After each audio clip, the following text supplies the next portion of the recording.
నీ బుల్లెట్ బండి ఎక్కొస్తా డుగ్గు డుగ్గు అంటూ పాట ఎంత ఫేమస్ అయిందో ఆ తర్వాత బుల్లెట్ బండి కూడా అంతే ఫేమస్ అయింది. ఎవరి చేతిలో చూసినా బుల్లెట్ బండే కనిపిస్తుంది. ఇప్పుడంటే అందరూ బుల్లెట్ కొంటున్నారు, కానీ ఒకప్పుడు RX100 అంటే మార్కెట్లో తెగ క్రేజీ ఉంటుంది. రాను రాను RX100 తయారీ ఆపేయడం వల్ల అందరూ బుల్లెట్ని కొంటున్నారు.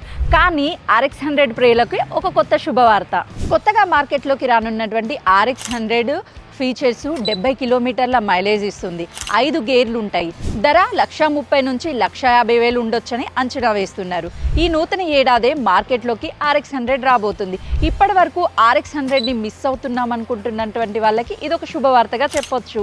ఇంకొక శుభవార్త ఏంటంటే ఈ RX100 పాత మోడల్ ఏదైతే ఉందో సేమ్ యాజ్ టీజ్ మార్కెట్లోకి రిలీజ్ చేయబోతున్నారు. ఇది అందరికీ గుడ్ న్యూస్ అనే చెప్పొచ్చు కదా.